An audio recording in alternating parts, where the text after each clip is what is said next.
I need you to sign these papers, Marion. Tonight. The divorce documents hit the hospital tray table with a sound that seemed to echo through Marion Thompson's chest like a gunshot. Her hands, still trembling from exhaustion after another sleepless night watching her premature twins fight for every breath, couldn't quite process what she was seeing. Ethan stood at the foot of her chair in the NICU, his expensive suit crisp and untouched by the chaos that had consumed their lives for the past 3 months.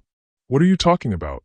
Marion's voice came out as barely a whisper, her eyes darting between the legal papers and her husband's face. A face that had once looked at her with love, now cold as the fluorescent lights buzzing overhead. "I can't do this anymore." Ethan's words cut through the steady beeping of the machines keeping their 6-pound son alive. The medical bills, the therapy costs, the constant crying. This isn't the life I signed up for. Marion felt something inside her chest crack open, like ice breaking under pressure. Behind the glass partition, baby Marcus stirred in his incubator, his tiny fist opening and closing in a gesture that looked almost like he was reaching for something just out of grasp. His twin sister Maya lay motionless except for the rise and fall of her chest, so small and fragile that Marion sometimes held her breath until she saw movement. "They're your children, Ethan." The words scraped against her throat. "Our children. Are they?" Ethan's question hung in the air like poison. "Because I've been thinking about the timing, Marion. About how you were working so late on that research project before you got pregnant.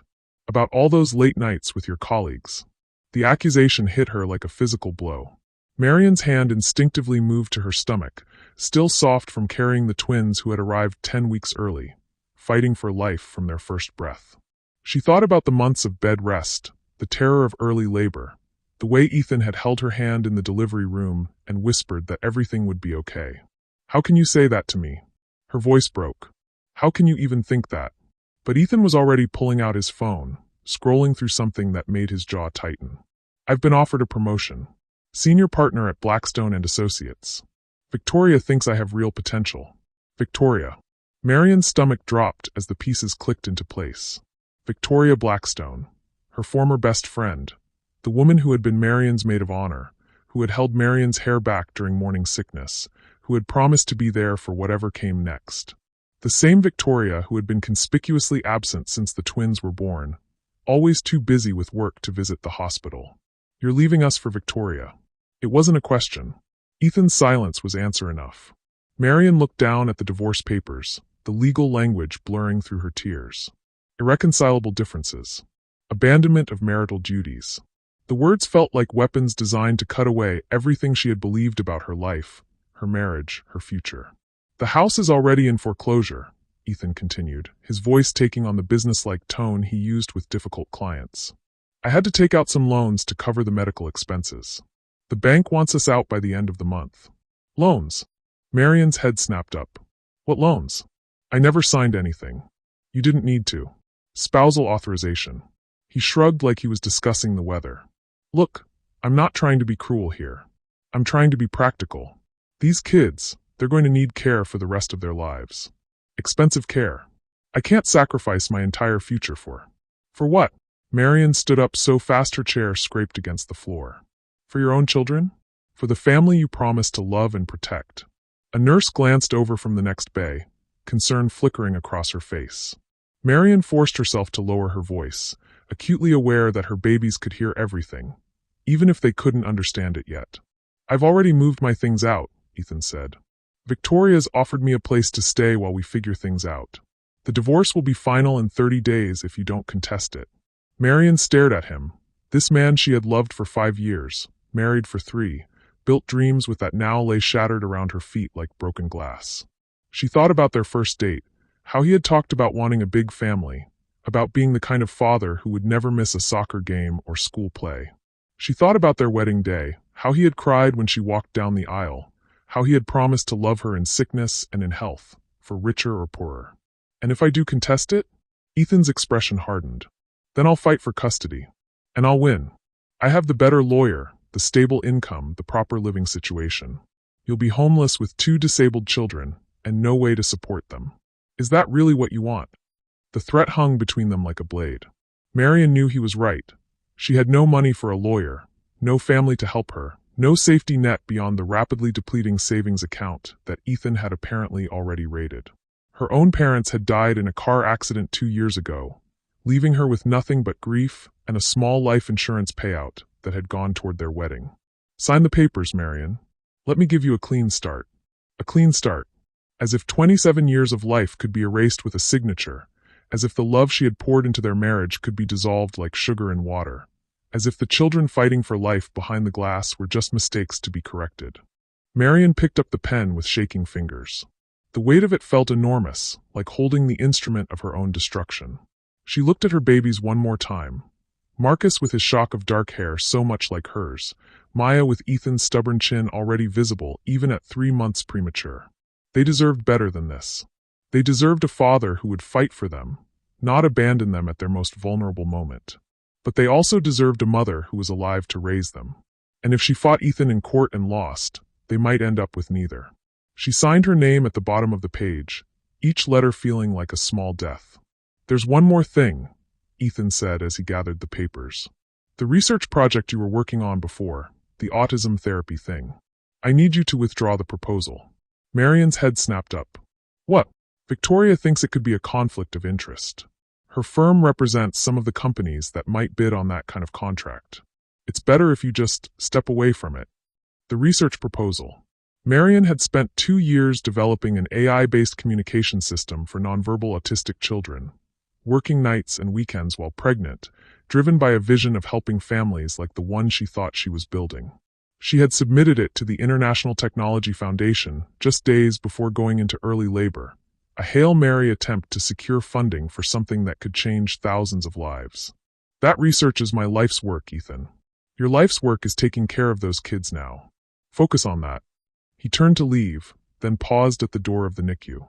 For a moment, Marion thought he might look back at his children one last time, might remember what he was walking away from. But he just adjusted his tie and walked out, his footsteps echoing down the hospital corridor until they faded into nothing. Marion sank back into her chair, the divorce papers crumpled in her lap. Around her, the NICU hummed with the sounds of life support machines and whispered conversations between nurses and other parents who were fighting their own battles. She looked at Marcus and Maya, so small and perfect and completely dependent on her now. "It's just us now, babies," she whispered, pressing her palm against the glass that separated her from them. "But we're going to be okay. Somehow, we're going to be okay." She had no idea that in 3 days, her phone would ring with news that would change everything.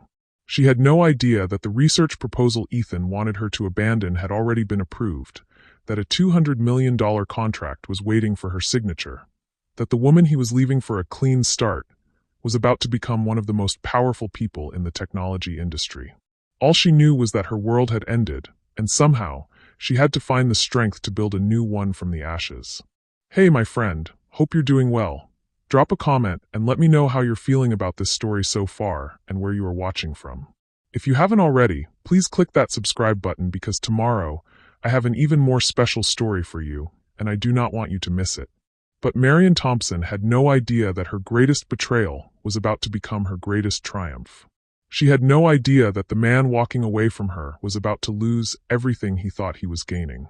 And she had no idea that the children he saw as burdens were about to become her greatest source of strength. The divorce papers in her lap were just the beginning of a story that would prove love doesn't always conquer all. Sometimes, it transforms everything. 3 weeks before the divorce papers, Marion had believed her marriage was unbreakable.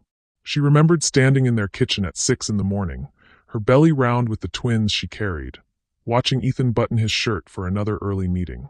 The morning light caught the gold of his wedding ring, and she had felt that familiar flutter of gratitude that this man, ambitious, driven, successful, had chosen her. "Victoria called last night," Ethan had said, not meeting her eyes. "She wants to discuss the Hartwell merger over dinner tonight."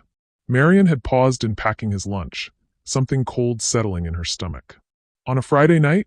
Big clients don't keep business hours, March. You know that." She did know that. Marion had worked 60-hour weeks herself before the pregnancy complications forced her onto bed rest. She understood the demands of building a career, the sacrifices required to climb the ladder at a prestigious firm like Blackstone and Associates. What she didn't understand was why Victoria's dinner meetings had become so frequent, or why Ethan's phone had started buzzing with texts at all hours. "Maybe I could come with you," Marion had suggested, her hand resting on her swollen belly. The doctor said light activity is fine now. Ethan's jaw had tightened almost imperceptibly. It's not that kind of dinner, March. It's work. Serious work. Victoria's considering me for senior partner. Senior partner. The words that had once filled Marion with pride now felt like a wall between them.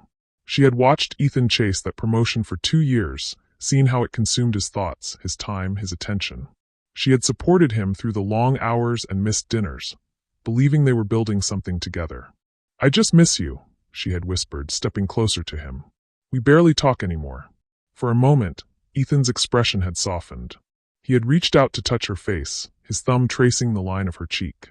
After the promotion comes through, things will be different. We'll have security. Real security. The kind our kids deserve.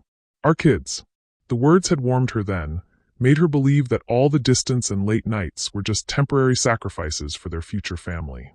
She had kissed him goodbye and spent the day organizing the nursery, folding tiny clothes and arranging stuffed animals, imagining the life they would build together. That night, Ethan had come home smelling like Victoria's perfume. Marion had pretended to be asleep when he slipped into bed, but she had lain awake for hours, her mind racing.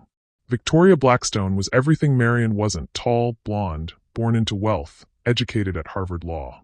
She was also Marion's closest friend, the woman who had introduced her to Ethan at a charity gala 3 years ago. You two are perfect for each other, Victoria had said that night, her manicured hand resting on Marion's shoulder. Ethan needs someone real, someone who'll keep him grounded. And you deserve someone who'll appreciate how brilliant you are. Victoria had been Marion's maid of honor, had thrown her an elaborate bridal shower, had been the first person Marion called when she found out she was pregnant with twins. They had been friends since college, bonded over late-night study sessions, and shared dreams of changing the world through their work. The betrayal, when Marion finally understood its scope, had been devastating not just because of Ethan, but because of Victoria. 2 days after that perfume-scented night, Marion had gone into premature labor. The next 8 weeks had been a blur of hospital rooms and medical procedures, of watching her tiny babies fight for every breath while machines kept them alive. Ethan had been there for the birth, had held her hand during the emergency C-section, had cried when he first saw Marcus and Maya in their incubators. But as the days stretched into weeks, as the medical bills mounted and the reality of raising premature twins with developmental challenges became clear, Marion had watched her husband disappear piece by piece. The doctors say they might need speech therapy for years, Marion had told him one evening, reading from a stack of medical reports. And occupational therapy. Physical therapy. The autism spectrum diagnosis means. I know what it means, Ethan had snapped, not looking up from his phone. I was there for the appointment. We'll figure it out, Marion had said, reaching for his hand. My research project, if it gets approved, the funding could help cover. Your research project is a pipe dream, Marion. Ethan had pulled his hand away. You need to focus on reality. On what's actually happening here. Reality. As if loving their children wasn't reality. As if fighting for their future wasn't the most real thing Marion had ever done. The final betrayal had come not from Ethan, but from Victoria herself. Marion had been sitting in the NICU at 2 a.m, pumping breast milk while watching Maya's oxygen levels, when Victoria had appeared in the doorway. She looked immaculate even at that hour. Her hair perfectly styled, her makeup flawless, her designer dress unwrinkled. I wanted to talk to you, Victoria had said, her voice carefully neutral. Marion had looked up, hope flickering in her chest. Maybe Victoria was here to help, to offer support, to be the friend Marion desperately needed. About Ethan, Victoria had continued, and Marion's hope had died. I know, Marion had whispered. Do you? Victoria had stepped closer, her heels clicking on the hospital floor. Because I don't think you understand what's really happening here. Marion had set down the breast pump, her hands shaking. Then tell me. Ethan is brilliant. He's ambitious. He has the potential to be one of the most successful lawyers in the city. Victoria's voice had been matter-of-fact, as if she were discussing a business transaction. But he's drowning, Marion.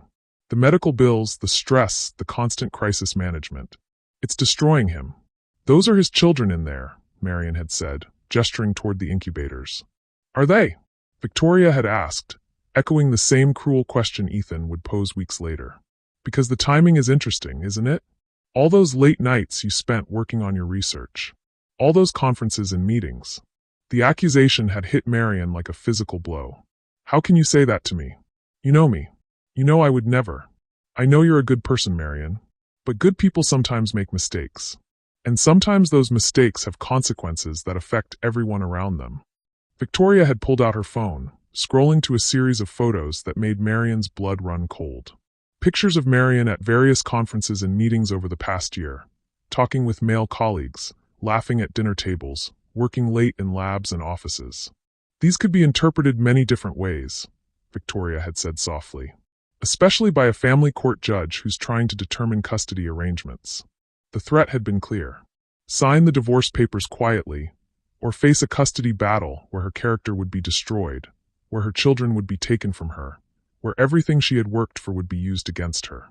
Ethan deserves a fresh start, Victoria had continued. And honestly, so do you. This situation, it's not sustainable. You're exhausted, you're broke, you're barely holding it together. How long do you think you can keep this up? Marion had looked at her babies, so small and vulnerable, depending on her for everything. She had thought about the research proposal sitting in some committee room, waiting for approval.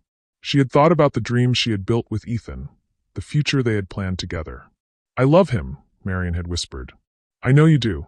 But love isn't always enough, is it? Victoria had left the photos on the table beside Marion's chair, a reminder of what would happen if she fought the divorce. Marion had sat there until dawn, watching her children breathe, understanding that the woman she had trusted most in the world had just orchestrated her complete destruction. The divorce papers had arrived 3 days later. Now, sitting in the NICU with those papers crumpled in her lap, Marion understood the full scope of what had been done to her. Ethan hadn't just fallen out of love. He had been systematically turned against her by a woman who wanted him for herself. Victoria hadn't just stolen her husband. She had destroyed Marion's reputation, her financial security, her support system. But as Marion looked at Marcus and Maya, fighting for life behind the glass, she felt something unexpected rising in her chest. Not despair, not defeat, but a fierce, protective rage that burned away everything else. They had underestimated her. They had seen a tired, grieving mother and assumed she was broken. They had no idea what Marion Thompson was capable of when everything she loved was threatened. They were about to find out. The eviction notice arrived on the same day Marion brought the twins home from the hospital.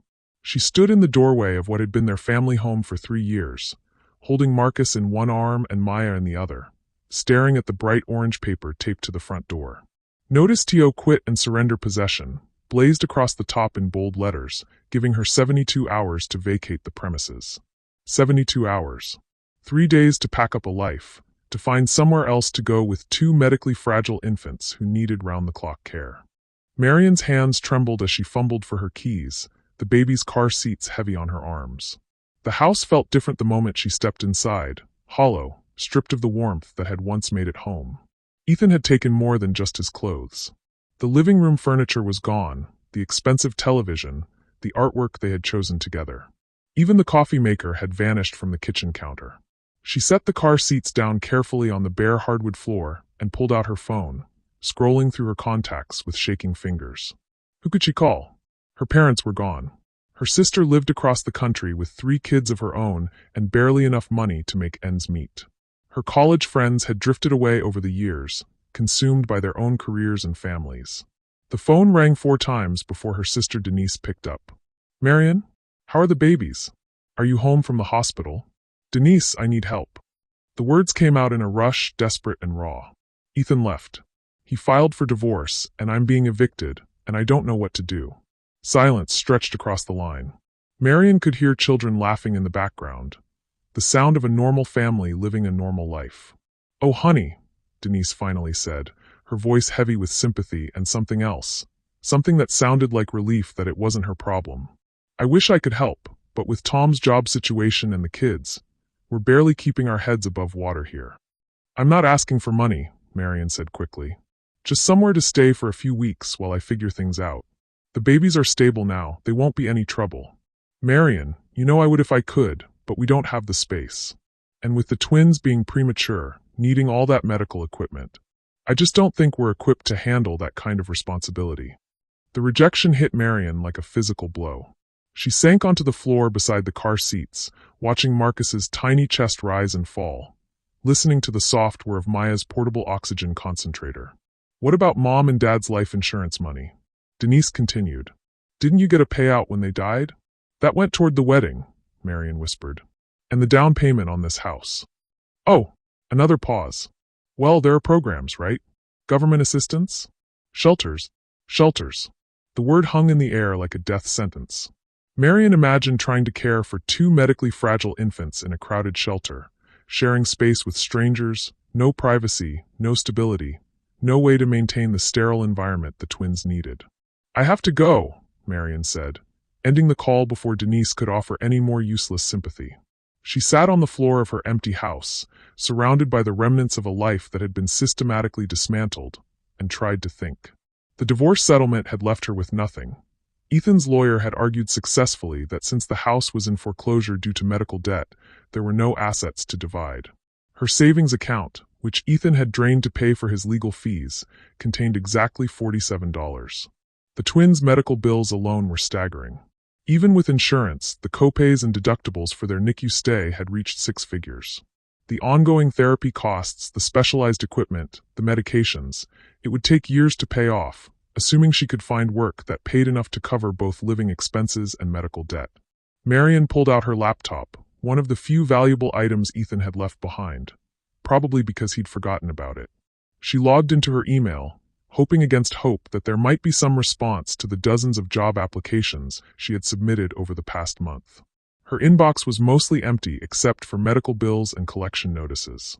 But there, buried between a credit card statement and a reminder about Maya's upcoming cardiology appointment, was an email that made her heart stop. The subject line read, ITF Research Grant Application Status Update. Marion's hands shook as she clicked on the message. The International Technology Foundation. Her research proposal. The AI-based communication system for nonverbal autistic children that she had submitted months ago, back when she still believed her life was heading in a predictable direction. Dear Dr. Thompson, the email began, and Marion's breath caught. They had addressed her by her doctorate, the PhD in developmental psychology that she had earned while working full-time, the credential that Ethan had always dismissed as just a piece of paper. We are pleased to inform you that your proposal for adaptive communication technology for autism spectrum disorders has been selected for final review by our international panel. Your innovative approach to AI-assisted therapy shows tremendous promise for improving outcomes for nonverbal children and their families. Marion's vision blurred as she read the next paragraph. The review committee has scheduled a presentation meeting for next Tuesday, October 15th, at our headquarters in Geneva. If approved, this project would be funded through our Global Innovation Initiative with a total grant allocation of $200 million over 5 years. $200 million. Marion read the number 3 times, certain she was hallucinating. $200 million for the research she had poured her heart into, the system she had designed while pregnant with twins who might never speak, the technology that could help thousands of families like hers. The meeting was in 5 days. In Geneva, Switzerland. Marion looked around her empty house, at the eviction notice crumpled on the floor, at her babies sleeping peacefully in their car seats, unaware that their world was falling apart. She had no money for a plane ticket, no passport that wasn't expired, no way to leave 2 medically fragile infants to travel halfway around the world. But this was her life's work. This was the breakthrough that could change everything, not just for her family but for countless others. This was the opportunity she had dreamed of since graduate school, the chance to make a real difference in the world. Her phone buzzed with a text message from an unknown number. Heard about the eviction. Such a shame when people can't manage their responsibilities. Hope you find somewhere suitable for you and the children. V. Victoria. Even in her moment of triumph, she couldn't resist twisting the knife. Marion stared at the message, then at the email from the ITF, then at her sleeping children. The irony was almost too cruel to bear. On the same day she lost her home, she had been offered the chance of a lifetime. On the day her husband's betrayal reached its final, devastating conclusion, the universe had handed her the key to everything she had ever wanted. But keys were useless if you couldn't reach the door. Marion closed her laptop and picked up Maya, holding her daughter's tiny body against her chest. The baby stirred, her dark eyes opening to focus on Marion's face with that intense, knowing gaze that always made Marion feel like Maya could see straight into her soul. What do I do, baby girl? Marion whispered. How do I choose between you and everything else? But even as she asked the question, Marion knew there was no choice. Her children came first. They would always come first. The research grant, the $200 million, the chance to change the world. None of it mattered if she couldn't be there to protect Marcus and Maya. She would have to decline the meeting. She would have to watch the opportunity of a lifetime slip away because she was a mother first, and mothers didn't abandon their children for career advancement, no matter how desperately they needed the money. Marion was reaching for her phone to compose a response to the ITF when it rang. The caller ID showed a number she didn't recognize, but something made her answer. "Is this Dr. Marion Thompson?" The voice was crisp, professional, with a slight accent she couldn't place. "Yes, this is Marion. Dr. Thompson, my name is Dr. Elena Vasquez. I'm the director of the International Technology Foundation's Global Innovation Initiative. I believe you received our email about your research proposal." Marion's heart hammered against her ribs. "Yes, I did. I was just about to respond.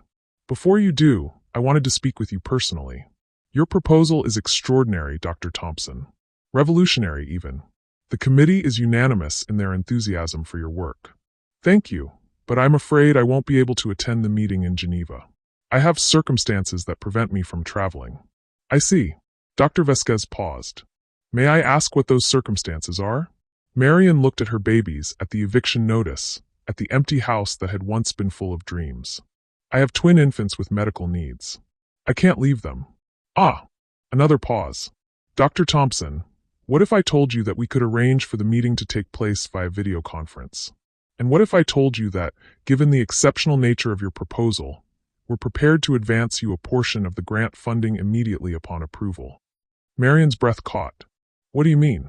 "I mean that if your presentation goes well on Tuesday, we could have a check in your hands by Friday. A substantial check. Enough to cover your immediate needs while we finalize the full contract." The room seemed to spin around Marion. She gripped the phone tighter, afraid she might drop it. "How substantial?" she managed to ask. $5 million, Dr. Thompson. As a good faith advance on the full grant. $5 million. Enough to pay off every medical bill, to buy a house, to secure her children's future, to build the life she had always dreamed of giving them. "There's just one condition," Dr. Vasquez continued. "The presentation must be flawless. This is the largest grant we've ever awarded to an individual researcher. The committee needs to be absolutely certain that you can deliver on your promises." Marion looked at her laptop, at the research files that contained years of work, at the prototype software she had developed in stolen moments between diaper changes and doctor's appointments. She thought about Ethan, probably celebrating his new life with Victoria, believing he had escaped the burden of a struggling family. She thought about the eviction notice, the empty bank account, the impossible choice between her children and her dreams. "I'll be ready," Marion said, her voice steady for the first time in months. "Excellent. I'll send you the conference details within the hour." "Dr. Thompson?" "Yes. Change the world. That's what we're counting on you to do." The line went dead. Marion sat in her empty house, holding her daughter, staring at the phone that had just offered her salvation. In 5 days, she would either secure her family's future or watch her last hope disappear. She had no idea that Ethan and Victoria were already planning to sabotage her presentation. She had no idea that her greatest triumph was about to be born from her deepest betrayal. But for the first time since the divorce papers had been served, Marion Thompson smiled. Marion had exactly 96 hours to prepare for the most important presentation of her life, and she was doing it from the floor of a gas station bathroom. The twins had been crying for 3 hours straight, that inconsolable wailing that came when their tiny nervous systems were overwhelmed by too much stimulation, too much change, too much uncertainty. Marion sat cross-legged on the cold tile floor, Marcus in her lap while Maya lay in her car seat, both babies red-faced and exhausted but unable to settle. She had been living in her car for 2 days now, ever since the sheriff had arrived to enforce the eviction. Everything she owned was crammed into her Honda Civic: clothes, baby supplies, her laptop, and the portable medical equipment that kept her children stable. She had been driving from parking lot to parking lot, trying to find safe places to stop, to feed the babies, to work on her presentation. The gas station attendant knocked on the bathroom door. "Ma'am, you can't stay in there much longer. Other customers need to use the facilities." "Just 5 more minutes," Marion called back, her voice hoarse from exhaustion. She looked down at her laptop screen, at the presentation slides that would determine whether her children had a future or whether they would all end up in the foster care system. Her phone buzzed with another text from Victoria. Heard you're having some housing difficulties. There are excellent state programs for single mothers who can't provide stable homes for their children. Just a thought. Marion deleted the message without responding, but her hands were shaking. Victoria's threats were becoming more frequent, more pointed.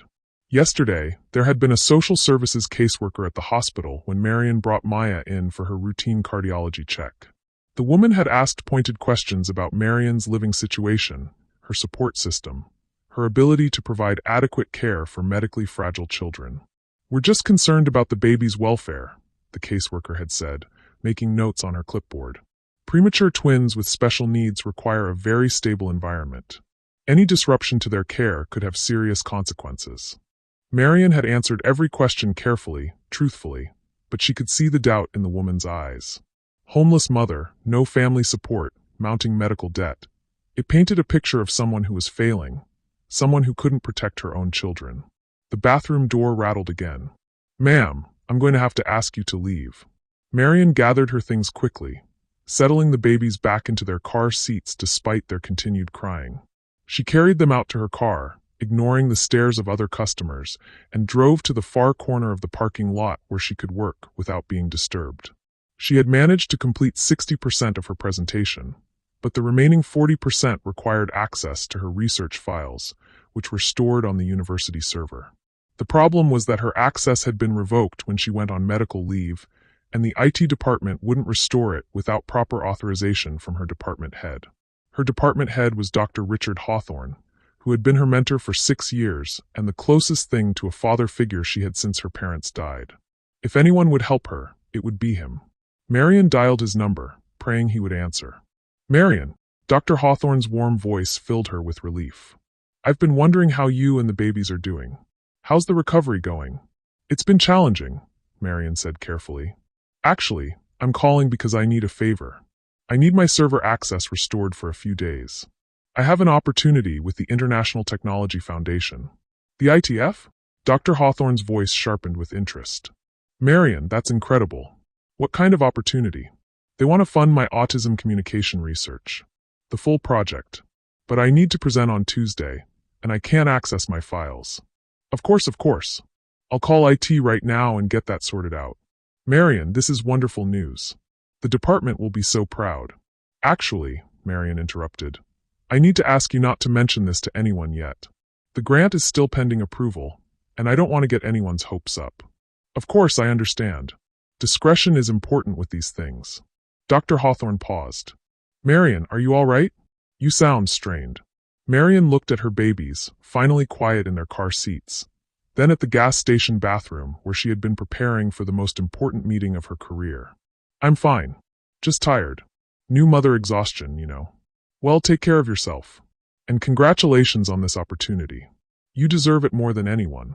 After Dr. Hawthorne hung up, Marion felt a flicker of hope. With access to her research files, she could complete the presentation. She could make this work. Her phone rang 20 minutes later. The caller ID showed Victoria's number. "Hello, Marion." Victoria's voice was silk over steel. "I heard the most interesting thing today. Something about a research grant." Marion's blood turned to ice. "I don't know what you're talking about." "Oh, I think you do.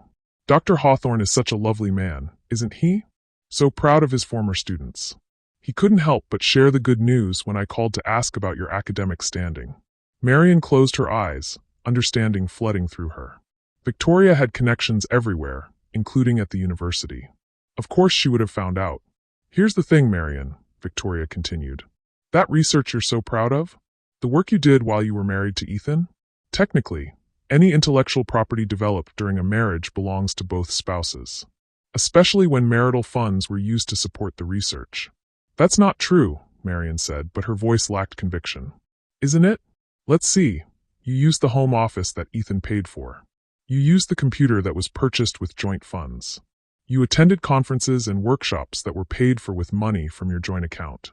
I think a good lawyer could make a very compelling case that Ethan has a claim to at least 50% of any proceeds from that research." The threat was clear. If Marion proceeded with the grant, Victoria would tie it up in legal challenges that could last for years.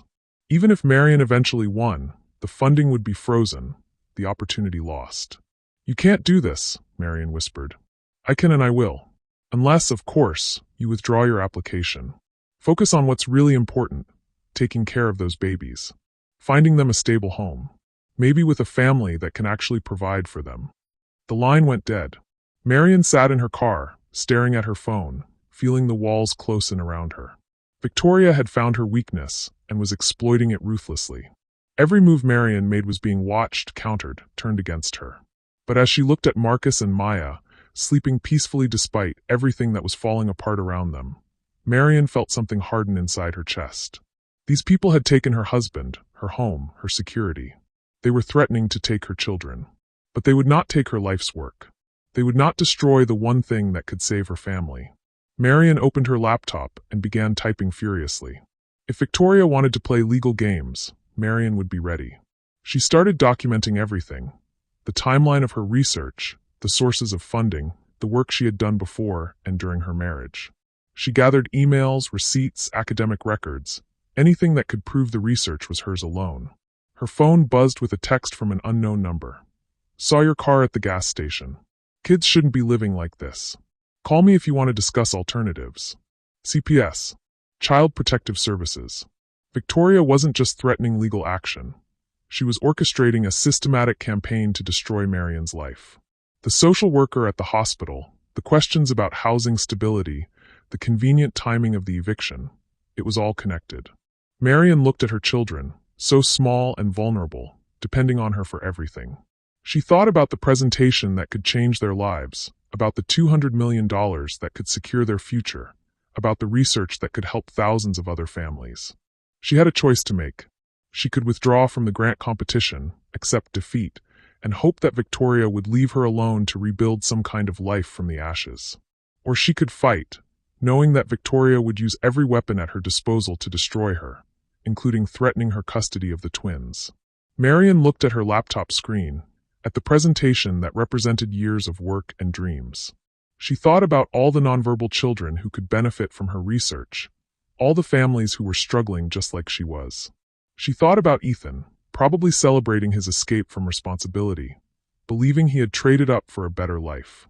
She thought about Victoria, so confident in her power, so certain that Marion would crumble under pressure. They had underestimated her. They saw a desperate mother and assumed she was weak. They had no idea what Marion Thompson was capable of when everything she loved was on the line. Marion saved her work and started the car. She had 72 hours to prepare for the presentation of her life, and she was going to make every minute count. Victoria could threaten her. Ethan could abandon her. The whole world could turn against her. But she would not give up. Not on her research, not on her children, not on herself. The war was just beginning, and Marion intended to win. The video conference was supposed to begin in 30 minutes, and Marion's laptop screen was black. She sat in the parking lot of a 24-hour diner, her car running to keep the heater on for the twins, frantically pressing the power button on her laptop. Nothing. The battery had died sometime during the night, and the charger she had plugged into the car's outlet had stopped working. "No, no, no," Marion whispered, her breath fogging in the cold morning air. She tried the charger again, jiggling the connection, but the laptop remained lifeless. 5 years of research, the presentation that could save her family, and it was all trapped inside a dead computer. Marcus started crying from his car seat, that sharp, piercing wail that meant he was hungry. Maya joined him seconds later, their synchronized distress filling the small car with chaos. Marion's hands shook as she tried to think, to problem solve, to find a way out of this nightmare. Her phone rang. Dr. Elena Vasquez from the ITF. "Dr. Thompson? We're ready to begin the conference call. Are you having technical difficulties?" "My laptop died," Marion said, her voice barely controlled. "I'm trying to fix it, but..." "I see. Well, we do have a very tight schedule today.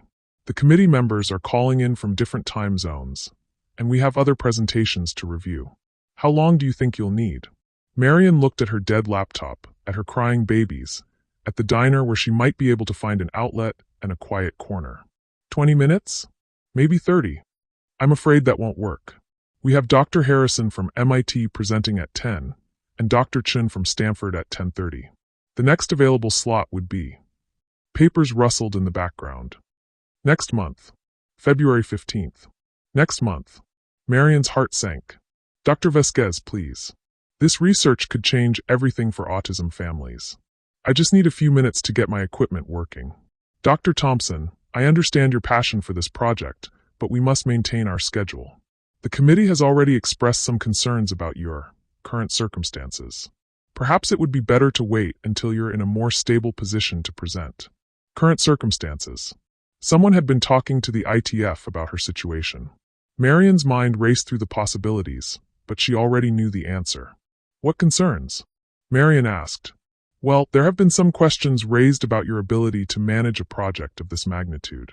Questions about your living situation, your support system, your capacity to handle the administrative demands of a $200 million grant.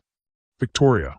Somehow, Victoria had gotten to the ITF committee, had poisoned them against Marion before she even had a chance to present. Dr. Vasquez, whoever spoke to you about my personal situation doesn't understand. Dr. Thompson, I'm going to stop you there.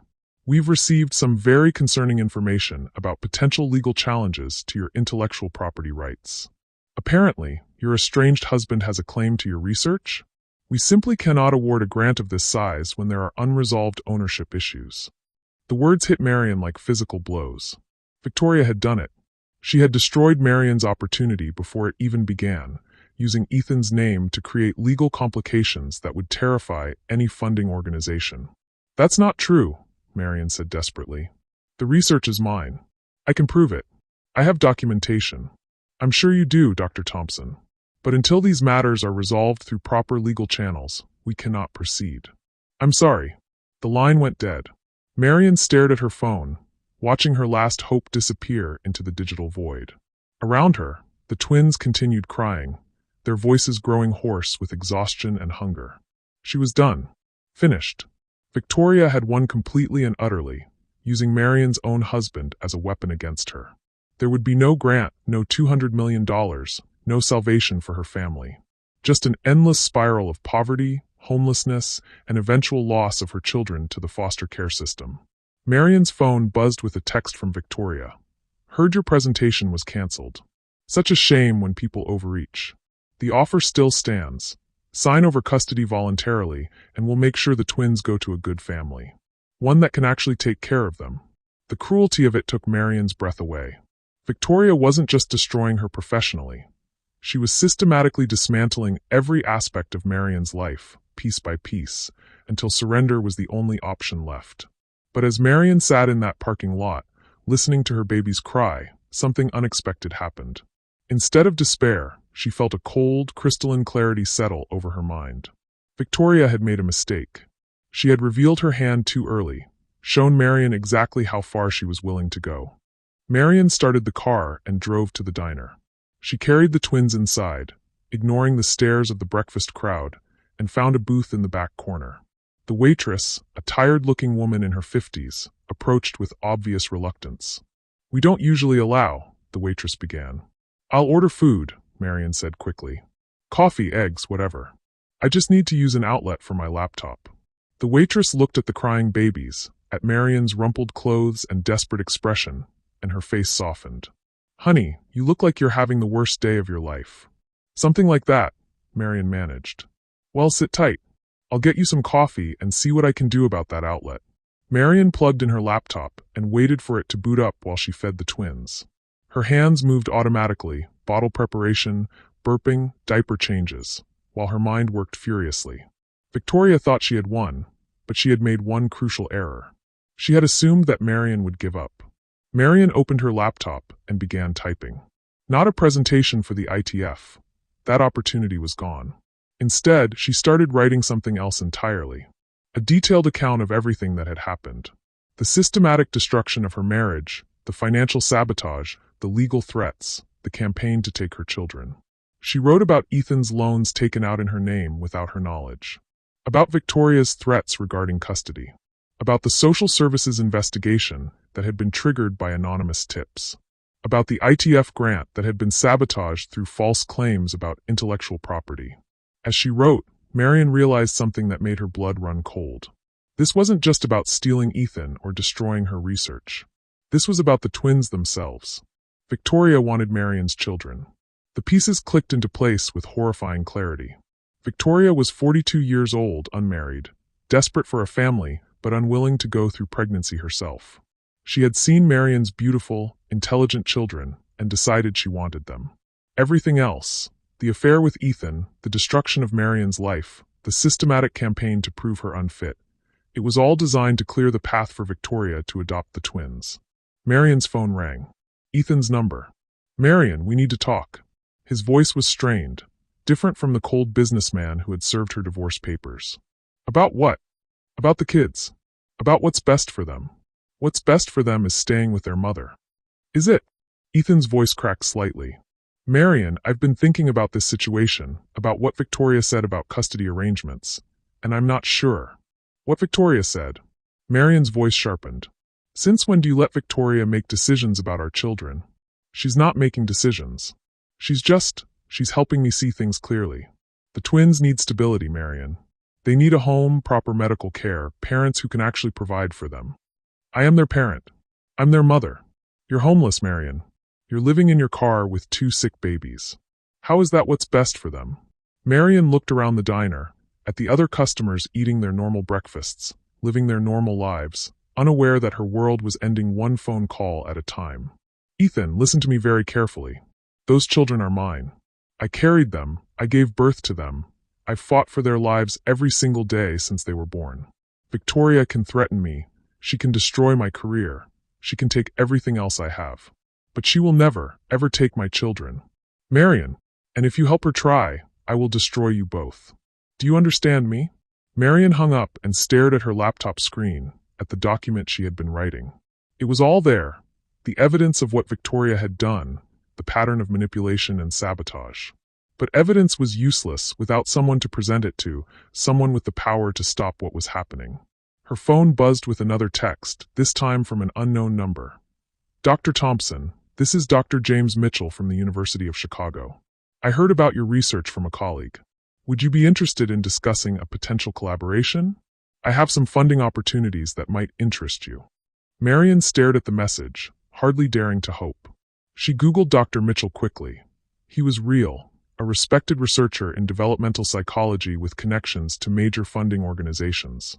But how had he heard about her work? And why was he reaching out now, at the exact moment when everything else was falling apart? She typed back, "Dr. Mitchell, I'd be very interested in discussing this. When would be convenient for you?" The response came immediately. "How about now? I'm actually in town for a conference. Could you meet me at the Marriott downtown in an hour?" Marion looked at her babies, finally quiet and content after their feeding. She looked at her laptop, at the evidence she had compiled of Victoria's campaign against her. She thought about the ITF grant that had been stolen from her, about the research that could help thousands of children. Maybe this was another trap. Maybe Dr. Mitchell was working with Victoria, another weapon in her arsenal. But Marion was out of options, out of time, out of hope for any other salvation. She packed up her things, loaded the twins back into their car seats, and drove toward downtown. Whatever Dr. Mitchell wanted, whatever this meeting would bring, it couldn't be worse than what she was already facing. Marion Thompson had lost everything, her husband, her home, her research opportunity, her future. But she still had her children, and she still had her mind. And sometimes, that was enough to change the world. Dr. James Mitchell was not what Marion expected. She found him in the hotel lobby, a slight man in his 60s with kind eyes behind wire-rimmed glasses, sitting alone at a corner table with 2 cups of coffee growing cold. He stood when he saw her approaching with the twins' car seats, his face creasing with genuine concern. "Dr. Thompson? I'm James Mitchell. Please sit down. Can I help you with anything?" "The babies." Marion settled into the chair across from him, exhaustion weighing down every movement. Marcus and Maya were mercifully quiet, sleeping after their feeding at the diner, but she knew it wouldn't last long. "Thank you for meeting me, Dr. Mitchell. I have to admit, I'm curious how you heard about my research." Dr. Mitchell's expression grew serious. "That's actually what I wanted to discuss with you. I received a very interesting phone call yesterday from someone claiming to represent your interests. A woman named Victoria Blackstone." Marion's blood turned to ice. "Victoria called you?" "She did." She told me that you were looking for alternative funding sources for your autism research, that you'd had some setbacks with other grants. She suggested that I might be interested in collaborating with you. Dr. Mitchell paused, studying Marion's face. But something about the conversation didn't sit right with me. What do you mean? Well, for one thing, she seemed to know an awful lot about your personal situation. Your divorce, your financial difficulties, your living arrangements. That struck me as odd for someone who was supposedly helping you find funding. Marion's hands clenched in her lap. Even this potential lifeline, Victoria had poisoned before Marion could reach it. But what really concerned me, Dr. Mitchell continued, was when she suggested that you might be willing to sign over the intellectual property rights to your research in exchange for a modest consulting fee. She said you were desperate, that you'd take any offer. The betrayal hit Marion like a physical blow. Victoria wasn't just trying to destroy her research. She was trying to steal it outright, to buy it for pennies on the dollar while Marion was at her most vulnerable. Dr. Mitchell, I need you to know that Victoria Blackstone does not represent me in any capacity. She's my ex-husband's partner. She's been systematically trying to destroy my life. Dr. Mitchell nodded slowly. I suspected as much, which is why I wanted to meet with you directly. He leaned forward, his voice dropping. Dr. Thompson, I've read your research. All of it. I accessed your published papers, your conference presentations, your preliminary findings. Your work is extraordinary. Thank you, but I'm not finished. Dr. Mitchell's eyes were intense behind his glasses. Your AI-based communication system could revolutionize how we treat nonverbal autism. The applications are limitless. This isn't just good research, Dr. Thompson. This is breakthrough research. Marion felt a flicker of hope, quickly extinguished by reality. It doesn't matter how good the research is if I can't fund it. The ITF grant fell through, and I don't have the resources to continue development on my own.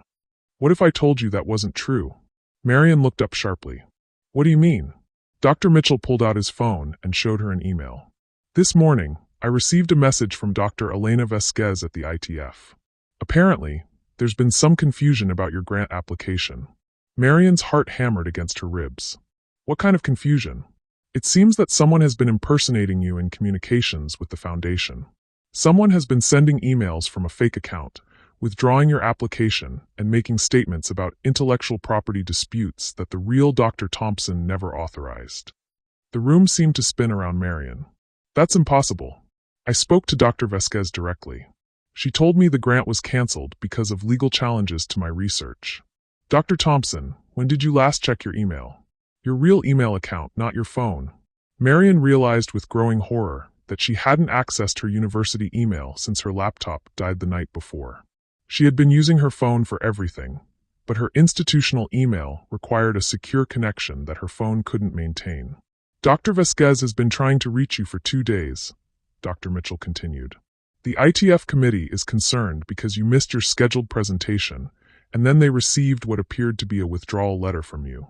But the letter contained several inconsistencies that made them suspicious. Marion's hands shook as she pulled out her phone. I need to call her. Right now. I already did. She's standing by to reschedule your presentation. But Dr. Thompson, there's something else you need to know. Marion looked up from her phone, dread settling in her stomach.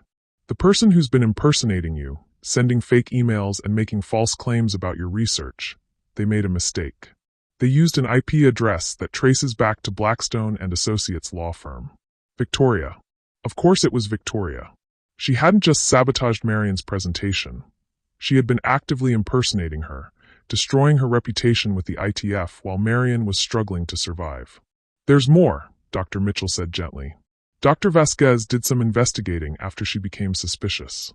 She discovered that someone has been spreading false information about you to other funding organizations as well. The National Science Foundation, the Gates Foundation, several private research institutes. Someone has been systematically destroying your professional reputation. Marion felt the walls closing in around her. It wasn't enough for Victoria to steal her husband and threaten her children. She was trying to ensure that Marion could never work in her field again, that she would be professionally destroyed and financially ruined. Why are you telling me this? Marion asked. Why are you helping me? Dr. Mitchell's expression softened. Because 20 years ago, I was in a similar situation. Not exactly the same, but I had a research partner who tried to steal my work, destroy my reputation, ruin my career. I know what it feels like to watch everything you've built crumble because someone else decided they wanted what you had. What happened? I fought back. It took 3 years, cost me my marriage, nearly destroyed my relationship with my children. But I won. And I learned something important in the process. What's that? People like Victoria Blackstone count on their victims being too broken, too exhausted, too overwhelmed to fight back effectively. They create chaos and crisis to keep you reactive instead of strategic. But if you can step back, if you can think clearly for just long enough to plan your counterattack. Dr. Mitchell pulled out a business card and slid it across the table. I run a small research institute now. We specialize in helping brilliant researchers who've been sabotaged by unscrupulous colleagues. We provide legal support, funding, and most importantly, protection from further attacks. Marion stared at the card. Why would you do that for me? Because your research could help my grandson. He's 8 years old, nonverbal autistic, and every day his parents struggle to understand what he needs, what he's thinking, what he's feeling. Your communication system could give him a voice. Tears blurred Marion's vision. Dr. Mitchell, I don't have anything left to offer. No money, no resources, no. You have your mind. You have your research. You have your determination to help children like yours, like my grandson. He leaned forward. Dr. Thompson, what if I told you that we could not only fund your research, but also provide you with legal representation to go after Victoria Blackstone for fraud, impersonation, and interference with business relationships? Marion's breath caught. You could do that. We've done it before. But I need to know that you're ready to fight. Really fight. Because once we start this process, Victoria will escalate her attacks. She'll come after you with everything she has. Marion looked down at her sleeping children, so small and vulnerable, depending on her for everything. She thought about the research that could help thousands of families like hers. She thought about Victoria, so confident in her power, so certain that Marion would crumble under pressure. Dr. Mitchell, if I do this, if I fight back, what are the chances that I'll lose my children? Dr. Mitchell's expression grew grave. I won't lie to you. There are risks. Victoria will try to use your current situation against you in any custody proceedings. But Dr. Thompson, if you don't fight back, if you let her continue this campaign of destruction, you'll lose them anyway. At least this way, you have a chance to win. Marion's phone buzzed with a text from Victoria. Heard you had an interesting meeting today. Careful who you trust, Marion. Some people aren't who they seem to be. Even here, even now, Victoria was watching, monitoring, controlling. Marion realized that she had been living in a cage of Victoria's making, reacting to each new crisis instead of taking control of her own destiny. What do you need from me? Marion asked. Dr. Mitchell smiled for the first time since they'd met. I need you to trust me. And I need you to be ready to show the world what Victoria Blackstone really is. Marion looked at her children one more time, then back at Dr. Mitchell. When do we start? We already have. Dr. Vasquez is expecting your call in 1 hour. Your presentation to the ITF committee has been rescheduled for tomorrow morning. And Dr. Thompson? Yes. This time you're going to win.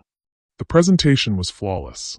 Marion sat in Dr. Mitchell's Research Institute conference room, watching the faces of the ITF committee members on the large monitor as she concluded her demonstration of the AI communication system. For 45 minutes, she had walked them through years of research, showing how her technology could give voice to nonverbal autistic children, how it could transform families, how it could change the world. The twins slept peacefully in their carriers beside her desk, as if they understood that their mother was fighting for their future. Dr. Thompson, Dr. Vasquez said from the screen, her voice filled with admiration, this is extraordinary work. The committee is unanimous in our enthusiasm for your project. Marion felt a surge of relief so powerful it nearly brought her to tears. Thank you, Dr. Vasquez. This research means everything to me. We can see that. Your passion is evident in every aspect of this presentation. The committee is prepared to approve the full $200 million grant, with the first installment of $5 million available within 48 hours. $5 million. Enough to secure housing for her children, to pay off the medical bills, to build the life she had always dreamed of giving them. Marion's hands trembled as she signed the electronic documents that Dr. Vasquez sent through the secure portal. Congratulations, Dr. Thompson, Dr. Vasquez said. You're about to change the world. The video conference ended, and Marion sat in the sudden silence, hardly able to believe what had just happened. After months of devastation, of watching everything she loved slip away, she had finally won something back. Dr. Mitchell appeared in the doorway, carrying 2 cups of coffee and wearing a broad smile. "How does it feel to be a multi-millionaire, Dr. Thompson?" "Surreal," Marion admitted. "I keep waiting for something to go wrong. Nothing's going to go wrong. The contract is signed, the funding is approved, and Victoria Blackstone's campaign of sabotage has been thoroughly documented. We have enough evidence to file criminal charges for fraud and impersonation." Marion's phone buzzed with a call from an unknown number. She almost ignored it, but something made her answer. "Marion Thompson?" "Yes. This is Detective Sarah Chun with the Metropolitan Police Department. I need to speak with you about your children." Marion's blood turned to ice. "What about my children?" "Ma'am, we've received a report that you've been living in your car with 2 medically fragile infants. Child Protective Services has requested that we conduct a welfare check." "My children are fine," Marion said, her voice steady despite the panic rising in her chest. "They're with me right now, they're healthy and safe." "I'm sure they are, ma'am. But we still need to verify their living situation. Can you tell me where you're currently residing?" Marion looked around Dr. Mitchell's conference room, at the professional setting that had just hosted her triumph, at the man who had offered her salvation. "I'm at the Mitchell Research Institute. I'm working." "And where did you sleep last night?" The question hung in the air like a trap. Marion had spent the night in her car again, parked behind a 24-hour grocery store, keeping the engine running for heat while the twins slept. She couldn't lie to a police officer, but telling the truth would give Victoria exactly the ammunition she needed. "Detective Chun, I'm in the process of securing permanent housing. I've just received a significant research grant that will allow me to provide a stable home for my children." "I understand, ma'am. But right now, we need to assess the current situation. I'm going to need you to bring the children to the station so we can conduct a proper evaluation." "Am I under arrest?" "No, ma'am. This is just a welfare check. But if you refuse to cooperate, we may have to escalate the situation." Marion closed her eyes, understanding the impossible position she was in. If she took the twins to the police station, they would be evaluated by social workers who would see 2 homeless children with a mother who couldn't provide stable housing. If she refused, she would be arrested, and the children would be taken into emergency custody anyway. "I'll be there in an hour," Marion said. She hung up and looked at Dr. Mitchell, who had been listening to the conversation with growing alarm. "This is Victoria's doing," he said. "She's timing this perfectly, right after your grant approval, when you're at your most vulnerable." "What do I do?" Marion asked. "If I take the twins to that police station, they'll be placed in foster care. The social workers will see a homeless mother with no permanent address, no family support, no stability. But you're not homeless anymore. You have the grant money. You can rent an apartment today. It doesn't matter. The money hasn't been transferred yet, and even when it is, I'll need time to find a place, to get approved for a lease, to set up a proper home. Victoria knows that. She's forcing me to choose between my children's immediate safety and their long-term future." Marion's phone rang again. This time it was Ethan. "Marion, I just heard about the police investigation. This has gone too far." "Has it?" Marion's voice was bitter.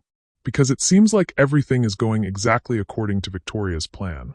Victoria didn't call the police. I did." The words hit Marion like a physical blow. "What?" "I called Child Protective Services. I reported that you were living in your car with the twins." Ethan's voice was strained, defensive. "Marion, I saw you at that gas station 3 days ago.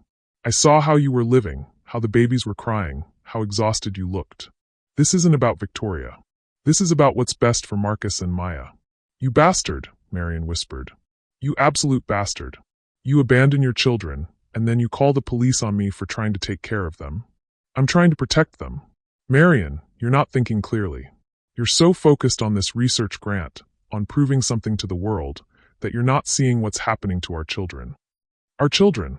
Marion's voice rose. "Since when are they our children? You signed away your parental rights, remember? You chose Victoria over your own family." "I made a mistake," Ethan said quietly. "I know that now. But Marion, the twins need stability. They need a home, proper medical care, parents who can actually provide for them. I am providing for them. I just secured a $200 million research grant. I can give them everything they need." "Can you? Right now, today, can you give them a safe place to sleep tonight?" Can you give them the round-the-clock medical monitoring they need? Can you give them the stability that two medically fragile children require? Marion looked at her babies, sleeping peacefully in their carriers, unaware that their world was about to be torn apart again. She thought about the hotel rooms she couldn't afford, the apartments that wouldn't approve her application without proof of income, the weeks it would take to establish a proper home even with the grant money. "What are you proposing?" she asked. "Temporary custody. Just until you get back on your feet. Victoria and I can provide a stable home, proper medical care, everything the twins need while you focus on your research." "Victoria." Marion's voice was flat. "You want me to give my children to the woman who destroyed my life." "Victoria made mistakes, but she's not a monster. She cares about the twins, Marion. She wants what's best for them." Marion almost laughed at the absurdity of it. Victoria, who had orchestrated every aspect of Marion's downfall, who had stolen her husband and sabotaged her career, now wanted to play mother to her children. "And if I refuse? Then the police will take them into emergency foster care. They'll be placed with strangers, Marion. People who don't know their medical needs, their routines, their personalities. Is that really what you want?" Marion closed her eyes, feeling the walls close in around her. Victoria had engineered this perfectly, forcing Marion to choose between losing her children to the foster care system or handing them over to the woman who had destroyed her life. "I need time to think," Marion said. "You don't have time. The police are expecting you at the station in an hour. After that, the decision will be out of your hands." Marion hung up and stared at her sleeping children. Marcus stirred slightly, his tiny fist opening and closing in that gesture that always reminded her he was reaching for something just out of grasp. Maya's breathing was steady and strong, so different from those terrifying early days in the NICU when every breath was a victory. Dr. Mitchell sat down beside her. "There's another option," he said quietly. "What?" "Fight. Right now, today. We file an emergency injunction against the police investigation, claiming harassment and false reporting. We get you into temporary housing immediately. I have a furnished apartment above the institute that you can use. We document everything Victoria has done and present it to the court as evidence of a malicious campaign to steal your children. And if we lose, then you lose everything. But Marion, if you give those children to Victoria voluntarily, you may never get them back. She'll have legal custody, a stable home, financial resources. She'll argue that disrupting their lives again would be harmful to their development." Marion looked at her children one more time, then at the contract on the table that represented her life's work, her chance to help thousands of families like hers. "Dr. Mitchell," she said, her voice steady for the first time in months, "make the calls. We fight." The courtroom was packed beyond capacity. Marion sat at the plaintiff's table, her hands folded in her lap, watching as reporters filled every available seat. What had started as an emergency custody hearing had exploded into a media sensation when Dr. Mitchell's legal team had released evidence of Victoria's systematic campaign of fraud and sabotage. "Corporate lawyer accused of elaborate scheme to steal colleagues' children and research," read the headline on the morning news. "Autism research pioneer fights back against betrayal." Victoria sat across the aisle with Ethan and her high-powered legal team, her face a mask of composed confidence. But Marion could see the tension in her shoulders, the way her fingers drummed against the table when she thought no one was looking. Judge Patricia Hawkins called the court to order. "This is an unusual case," she began, "involving allegations of fraud, impersonation, and conspiracy to interfere with parental rights. We're here today to determine the immediate custody arrangements for Marcus and Maya Thompson, aged 4 months, while these serious allegations are investigated." Marion's attorney, David Chun, no relation to the detective, stood to present their case. He was a specialist in family law and fraud cases, recommended by Dr. Mitchell's Institute, and he had spent the past 48 hours building an airtight case against Victoria. "Your Honor," Chun began, "what we have here is not a simple custody dispute, but a calculated campaign of destruction orchestrated by Victoria Blackstone to steal both Dr. Thompson's life's work and her children." He clicked a remote, and the courtroom's large screen filled with email headers, IP addresses, and digital forensics reports. Over the past 6 months, Ms. Blackstone has systematically destroyed Dr. Thompson's life through a series of fraudulent actions. She impersonated Dr. Thompson in communications with the International Technology Foundation, nearly costing her a $200 million research grant. She spread false information about Dr. Thompson to multiple funding organizations. She manipulated Mr. Thompson into filing for divorce and making false claims about the paternity of his own children. Victoria's lawyer, a sharp-faced woman named Rebecca Sterling, objected. Your Honor, these are serious allegations that have not been proven. We're here to discuss child custody, not unsubstantiated claims of fraud. Actually, Judge Hawkins said, given the nature of the allegations, they are directly relevant to the custody determination. Please continue, Mr. Chun. Chun clicked to the next slide, showing a timeline of events. The pattern is clear, Your Honor. Every action Ms. Blackstone took was designed to isolate Dr. Thompson, destroy her support systems, and create a crisis that would force her to surrender custody of her children. He presented phone records showing Victoria's calls to Child Protective Services, university officials, and funding organizations. He showed financial records proving that Ethan had taken out loans in Marion's name without her knowledge. He presented testimony from Dr. Mitchell about Victoria's attempt to steal Marion's research. But the most damning evidence, Chin continued, came to light just this morning. Marion held her breath. Dr. Mitchell had told her about this evidence, but had warned her it would be shocking. Chin clicked to a new slide showing a series of text messages.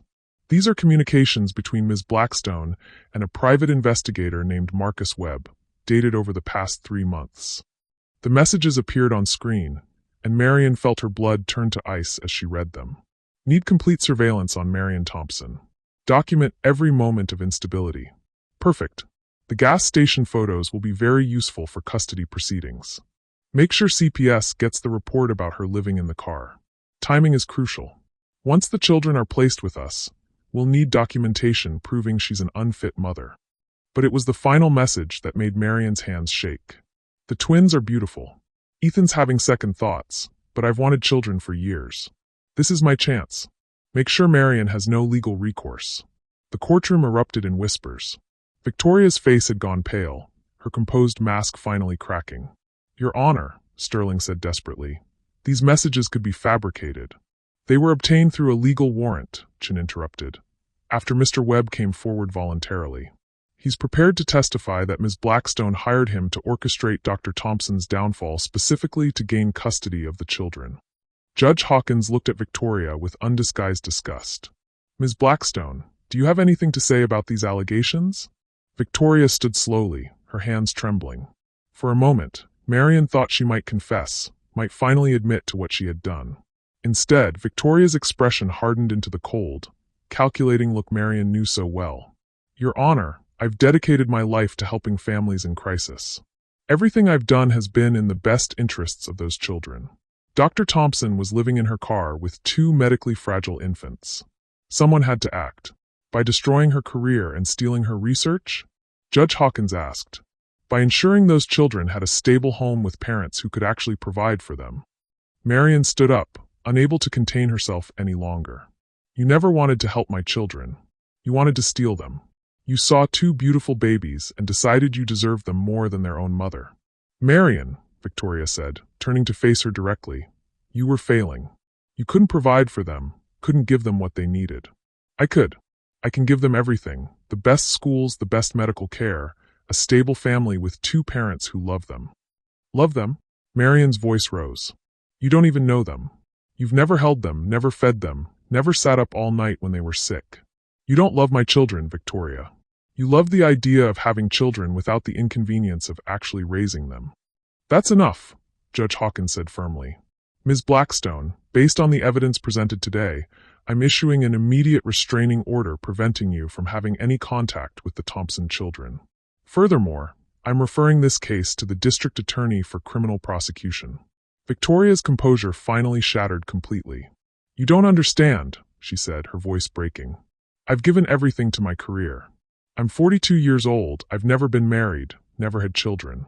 When I saw Marion with those beautiful babies, when I saw how she was struggling, I thought maybe this was my chance to have the family I'd always wanted. The courtroom was silent except for the sound of Victoria's quiet sobs. I didn't mean for it to go this far, she continued. I just wanted to help. I wanted to give those children a better life. By destroying their mother? Judge Hawkins asked. I thought if Marion couldn't take care of them, if she lost custody, then Ethan and I could adopt them. We could give them everything they needed. Marion felt a strange mixture of pity and rage as she watched Victoria break down. This woman had nearly destroyed her life, had almost stolen her children, all because she was desperate for a family of her own. "Your Honor," Marion said quietly, "I'd like to say something." Judge Hawkins nodded. Marion stood and looked directly at Victoria. "I understand wanting children. I understand the desperation, the feeling that time is running out, the willingness to do anything to have a family. But Victoria, you can't steal someone else's children because you want them. You can't destroy a mother's life because you think you'd be better at raising her babies." She paused, looking at Ethan, who sat with his head in his hands. "And Ethan, you were their father. You held them when they were born. You promised to love and protect them. How could you let someone convince you to abandon your own children?" Ethan looked up, tears streaming down his face. "I was scared, Marion. The medical bills, the constant stress, the uncertainty about their future. Victoria made it seem like giving them up was the noble thing to do, like we were sacrificing for their benefit." "They didn't need sacrifice," Marion said.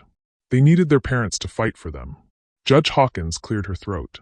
"Based on all the evidence presented today, I'm awarding full custody of Marcus and Maya Thompson to their mother, Dr. Marion Thompson. The restraining order against Ms. Blackstone remains in effect indefinitely. Mr. Thompson, given your role in this conspiracy, your parental rights remain terminated as per the divorce decree." The gavel came down with a sound like thunder. Marion sank into her chair, overwhelmed by relief and exhaustion. It was over. Her children were safe, her research was secure, and Victoria's campaign of destruction had finally been exposed. As the courtroom emptied, Dr. Mitchell approached her table. "How does it feel to win?" he asked. Marion looked toward the back of the courtroom, where Marcus and Maya slept peacefully in their carriers, unaware that their future had just been secured. "Like I can finally breathe again," she said. But as she gathered her things, Marion caught sight of Victoria being led away by her lawyers, her face a mask of defeat and desperation. For just a moment, Marion felt a flicker of sympathy for the woman who had nearly destroyed her life. Then she picked up her children and walked toward the door, toward the future she had fought so hard to protect. 5 years later, Marion stood at the podium of the International Conference on Autism Research, looking out at an audience of 2,000 researchers, clinicians, and families from around the world. Behind her, a massive screen displayed the logo of the Thompson Institute for Autism Innovation, the research center she had built with her ITF grant funding. "When I first developed the Adaptive Communication Technology System," Marion began, her voice carrying clearly through the packed auditorium, "I was a desperate mother trying to find a way to connect with my nonverbal twins. I never imagined that this technology would go on to help over 50,000 children find their voices." The audience erupted in applause. In the front row, Marcus and Maya Thompson, now 5 years old, clapped enthusiastically. Marcus wore his communication device on his wrist, a sleek, watch-like interface that translated his thoughts and gestures into speech. Maya, who had developed verbal communication naturally but still used the device for complex emotional expression, beamed up at her mother with pride. "The journey to get here wasn't easy," Marion continued, her eyes finding her children in the crowd. "There were times when I thought I'd lost everything, my marriage, my home, my research, even my children. But I learned something important during those dark months. Sometimes our greatest betrayals become our greatest strengths." She clicked to the next slide, showing statistics about the impact of her research. The Thompson Institute had become the world's leading center for autism communication technology. Her AI system was now used in schools, hospitals, and homes across 6 continents. The $200 million ITF grant had grown into a billion-dollar research enterprise that employed over 300 people and had spawned dozens of breakthrough innovations. "But the real measure of our success," Marion said, "isn't in the numbers or the awards or the funding. It's in the stories of families who can finally understand their children, children who can finally express their needs and dreams, and parents who no longer feel alone in their journey." She clicked to a video testimonial from a mother in rural Kenya whose daughter had learned to communicate using a simplified version of Marion's technology. Then another from a father in Tokyo whose son had written his first poem using the AI interface. Story after story of transformation, of hope, of families reunited through the power of communication. As the presentation concluded, Marion felt a familiar sense of completion. This was why she had fought so hard, why she had refused to give up even when everything seemed lost. Not for the money or the recognition, but for moments like these, when her pain had been transformed into purpose, when her struggle had become someone else's salvation. After the conference, Marion drove to her favorite coffee shop in downtown Seattle, where the Thompson Institute was headquartered. It was a small, family-owned place that had become her refuge during the early days of building her company. The owner, Mrs. Chun, always saved her usual table by the window. "Dr. Thompson." Mrs. Chun called out as Marion entered with the twins. "The usual?" "Please," Marion said, settling into her chair while Marcus and Maya ran to the children's corner, where Mrs. Chun kept books and toys specifically for her young customers. As Marion sipped her coffee and watched her children play, her phone buzzed with a text from an unknown number. For a moment, her heart rate spiked, old habits from the days when unknown numbers meant threats and crises. But when she read the message, her expression softened. "Dr. Thompson, this is Ethan. I know I have no right to contact you, but I wanted you to know how proud I am of what you've accomplished. I see the twins in the news sometimes, at your conferences and events. They look happy and healthy. You were right to fight for them. I was wrong about everything. Marion stared at the message for a long moment, then deleted it without responding. Some chapters of her life were closed, and she had no interest in reopening them. Ethan had made his choice 5 years ago, and she had made hers. The twins had thrived without him, surrounded by the loving community Marion had built at the Institute. Her phone buzzed again, this time with a call from Dr. Mitchell. "Marion, have you seen the news?" "What news?" "Victoria Blackstone was arrested this morning. Federal charges for fraud, conspiracy, and violation of the restraining order." Marion felt a chill run down her spine. "What do you mean, violation of the restraining order?" "She's been monitoring you and the twins for years. Social media, public appearances, school records. The FBI found evidence that she's been planning another attempt to gain custody. They think she was waiting for the right moment to strike again." Marion looked across the coffee shop at Marcus and Maya, who were building a tower with blocks, their communication devices translating their excited chatter into audible speech for the other children to understand. The thought that Victoria had been watching them all this time, planning another attack, made Marion's stomach turn. Is she going to prison? With the evidence they have? Absolutely. This time, she won't be getting out anytime soon. After Dr. Mitchell hung up, Marion sat in the coffee shop, processing the news. Part of her felt vindicated. Victoria's obsession with her family had finally caught up with her. But another part felt sad for the woman who had been so desperate for children that she had destroyed multiple lives in pursuit of them. "Mama," Maya said, running over to her table, "Marcus wants to know if we can get ice cream after dinner." Marion smiled and activated her own communication device. She had started using the technology herself as a way to model its use for other families. "Tell Marcus that if he eats all his vegetables, ice cream is definitely possible." Maya giggled and ran back to relay the message. Marion watched her children play, marveling at how far they had all come. The twins were thriving in their specialized school program, making friends, learning at their own pace. Marcus's autism presented challenges, but with the right support and technology, he was developing into a brilliant, creative child with a particular gift for mathematics. Maya had become his fierce protector and translator, the bridge between his internal world and the outside universe. Marion's phone rang one more time. This time, it was Dr. Vasquez from the ITF. "Marion, I have some exciting news. The Foundation has approved your proposal for the Global Autism Initiative. We're prepared to fund a worldwide expansion of your communication technology with a focus on underserved communities." Marion's breath caught. "How much funding?" $500 million over 10 years. The largest grant in ITF history. Marion closed her eyes, overwhelmed by the magnitude of what was being offered. With that kind of funding, she could bring her technology to every corner of the world, could help millions of children find their voices. "There's one condition," Dr. Vasquez continued. "The Foundation wants you to establish training centers on every continent. We want to ensure that this technology reaches families regardless of their economic circumstances." "Dr. Vasquez, that's not a condition. That's a dream come true." As Marion hung up the phone, she looked around the coffee shop that had been her sanctuary during the darkest period of her life. She thought about the woman she had been 5 years ago, broken, homeless, fighting for survival. She thought about the woman she was now, successful, secure, surrounded by love and purpose. The journey from despair to triumph hadn't been easy, but it had been worth every struggle, every sleepless night, every moment of doubt. She had learned that sometimes the worst betrayals lead to the greatest breakthroughs, that sometimes losing everything is the only way to discover what you're truly capable of achieving. "Mama," Marcus said, his communication device translating his signs into speech.